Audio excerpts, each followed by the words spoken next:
सभी प्यारे दोस्तों को राम राम। कैसे हैं आप लोग साथियों? फिर से आप लोगों का रिवीजन सीरीज में फिर से आपका स्वागत। देखिए, आप ईमानदारी सोचिए, जनजातियां पढ़ते हो आप लोग तो कम से कम 3-4 घंटे लगाते होंगे, और भील जनजाति में आराम से 1 घंटे आप लगा देते हैं।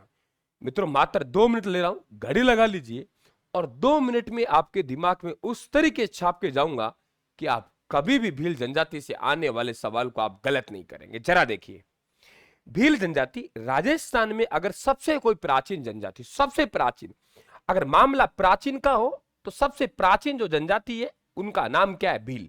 वो भील जनजाति सबसे प्राचीन है। और संख्या के मामले में बात करें तो सबसे ज्यादा मीणाओं की है, और मीणा के बाद में दूसरे संख्या पे कौन है? भील है।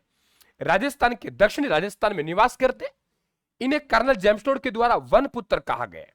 उत्पत्ति कहते हैं साहब ऐसे विल शब्द से हुई है, और विल शब्द का मतलब होता है तीर चलाने वाला, है ना।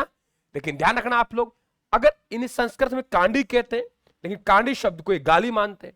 और अगर आपने कह दिया पाड़ा, मैं माफी चाहता हूं, किताबी ज्ञान के अनुसार पढ़ा रहा हूं, कहीं कोई भील भाई नाराज हो जाए, वास्तविकता में शब्दावली नहीं हो। तो कांडी शब्द को गाली मानते हैं, और पाड़ा शब्द को सुनकर क्या होते हैं? खुश होते हैं। सीता माता अभ्यारण्य में एक वृक्ष मिलता है महुआ का। वो महुआ का वृक्ष उड़न गिलहरी का भोजन है, और महुआ के वृक्ष से शराब बनाई जाती है, उसे मावड़ी कहते हैं। इनका घर कु कहलाता है, और घर के बाद जो बरामदा होता है उसे डालिया कहते हैं। गांव होता है, वो गांव को पाल कहते हैं, और छोटा मोहल्ला होता है उसे फल्ला कहेंगे।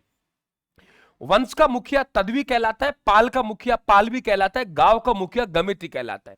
3 प्रकार के मुखिया, जैसे मीणा में पटेल कहलाता है, सहरिया में कोतवाल कहलाता है, गरासिया में सहलोत कहलाता है। वैसे ही यहां मुखिया वंश का तदवी, पाल का मुखिया पालवीर, गांव का मुखिया गमेती। अब देखो, भील शादी ब्याह की बात चल रही है, गुरुजी बीच में अटक गो मामलो, किसके कारण? गोत्र कारण। तो इनका गोत्र अटक कहलाएगा। टोट का हो गया, जादू टोने को टोट का बोलते हैं, गुरुजी देवता इलाज करेंगे, टोटम देवता हो गया। भगोरिया एक नृत्य भी है, और भगोरिया एक त्योहार भी है। भील अपने जीवन साथी को चुनते हैं, भगोरिया त्योहार के उत्सव पर चुनते हैं। हाथी वेडो, कोई पंडित की जरूरत नहीं है, ध्यान रखें, पेड़ को साक्षी ले मानकर लिए गए फेरे।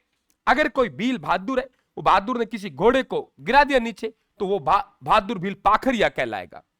भीलों का रणघोष फायरे फायरे, फत्ते फत्ते मत कर देना।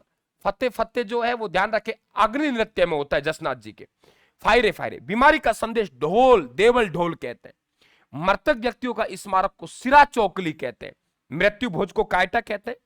भील लोग जो खेती करते हैं वो जंगली जंगलों को जला के, पहाड़ी जंगलों को और मैदानी जंगलों को, हम धज्जिया मैदान में उड़ाते हैं। धज्जिया पहाड़ों में नहीं, मैदान में उड़ाते हैं।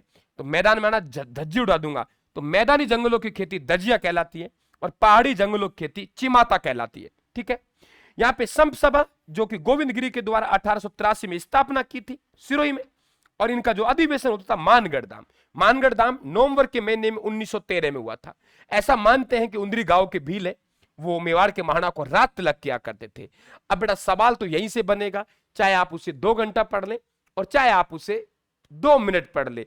तो आप आइए राजस्थान के साथ, वेलकम है आपका।